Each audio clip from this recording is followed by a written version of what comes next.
Rodney Schroeter, who works with Robin Snyder on the Steve Ditko books and has for a number of years, does publishing and editing on his own, and sent me a collection, Steel Currents, the 2024 Plymouth Review Current Annual highlights. The Plymouth Review Current, a monthly paper inserted in the Plymouth Review, Plymouth, Wisconsin.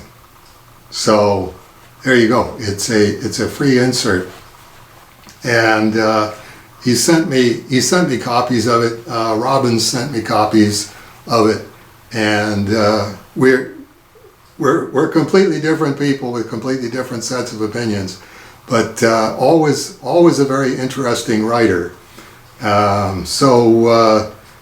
Instead of the periodical, I get this book and I go, I'm going to try to just flip through this. I don't think that's going to work, because this is Rodney Schroeter, and that just doesn't work for me. I'm going to try it, and I did. I started out just flipping through and going, okay, so far so good. Like, it's interesting, nice layout. That would be interesting. And then hit page 73 and went, wow, who is that? So right away, I predicted it. That was from flipping from the back, page 108. I made it to page 73 before I went, wow, who is that? So you should be looking at that on the screen right now, courtesy of Dave Fisher. The photo at the top of page 73 says White Dog from imdb.com, and I forget what IMDb stands for, but I know that it's the authoritative movie website. So of course I'm going, okay, White Dog. All right, they're talking about White Dog. Uncredited, which means Rodney Schroeter wrote it. White Dog, 1982. So here's how it goes with Rodney Schroeter. Oh boy, this will not be easy. This is an extremely unpleasant movie, and yet I recommend it highly. How is that possible? See, only Rodney Schroeter would ask a question like that. Most people would go, most movie fans would go, a lot of the greatest movies are unpleasant. Its technical style and craftsmanship are not unpleasant. The story's events and theme are. But turning away, ignoring these unpleasantries, will only allow them to continue. The film will enhance the life of any viewer who ends up asking, what can I do about this? Okay, then it's like I'm going, all right, doesn't sound like me, but then I'm not a movie viewer. Then the next paragraph, Christy McNichol is an actress playing an actress. Driving one night, she accidentally hits and injures a German Shepherd. She takes the dog into her home while trying to locate its owner. And right there I'm going, Christy McNichol. I don't even know who Christy McNichol is, but wasn't she in a situation comedy of some kind? This is one of the reasons that I don't have the internet, because at that point I'd be going, okay, let's Google search Christy McNichol and check all of the movies and television shows. Oh, there's the one that I'm thinking about. Okay, click on Google image. Yep, that's Christy McNichol. But definitely in terms of when I looked at the top of page 73, the last thing I was thinking was Christy McNichol. This beautiful, noble dog has a dark, ugly secret. But that secret is given away immediately if you read any summary or comment on the film except for mine in boldface. There you go, that's Rodney Schroeter for you. So here's a recommendation. Get this movie.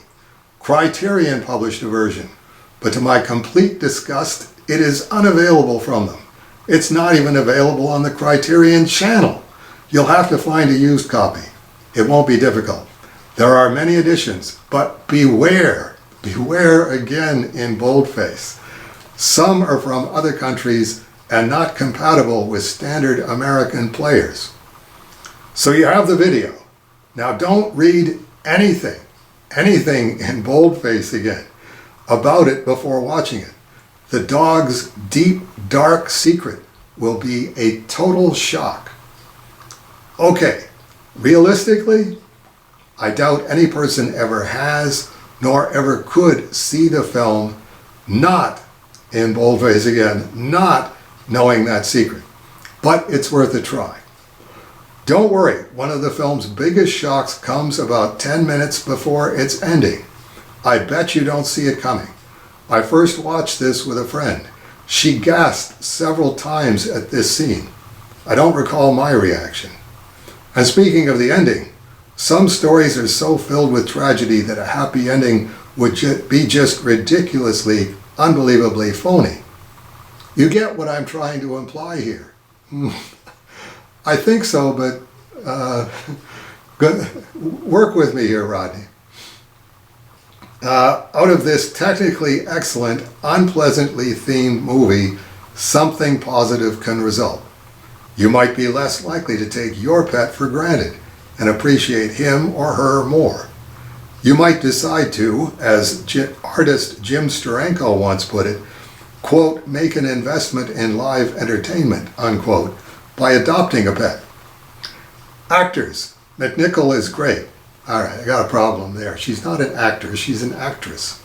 When I hear Burl Ives' name, I think of his rich voice singing Santa Mouse. In White Dog, he has an impressive dramatic role. And Paul Winfield? What moral courage and tenacity. He's a standing man. Remember that phrase from Bridge of Spies? Who keeps getting up every time the dog knocks him down. He's dedicated to solving a problem for which there might not be a solution. No solution? That's one thought-provoking aspect to this story. Are the characters doing the right thing? What would you do in their situation, which I'm declining to identify? A very skillfully done scene shows the three main characters eating together, sitting thoughtfully, uneasily, tensely, moments after they believe their questionable actions have been discovered. One final shock, one further outrage. Fuller completed this film and, ...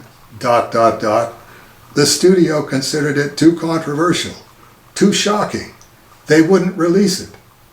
I heard this around 1982. It was a year or two later that the Movie Channel aired it.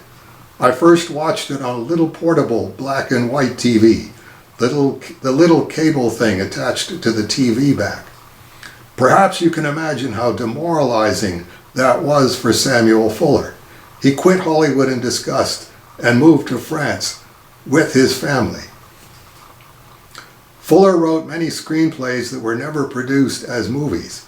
He wrote novels. He acted in movies he didn't write. Return to Salem's Lot is one. His presence as a vampire hunter is the only thing that film has going for it. Hard copy home video, DVDs, Blu-rays are, of course, not your only option for checking out these films. There are many streaming services available. Several Fuller films are on Amazon Prime. I hope this has encouraged you to explore the works and life of Samuel Fuller. I think you'll find it both to be exciting and interesting. I'd rather read John's Gospel aloud. Any movie that I'm going to watch is just made up crap. Whereas it's an article of faith with me that John's Gospel is the truth and is God's Word sent down to us. Like I say, just differences in people, but maybe that'll compel you, weekly update viewer, to go and check out the White Dog someplace, and maybe also pick up a copy of Steel Currents, the 2024 Plymouth Review Current Annual from Rodney Schroeter. That'll do it for the weekly update this week. I hope we'll see a bunch of you again next week.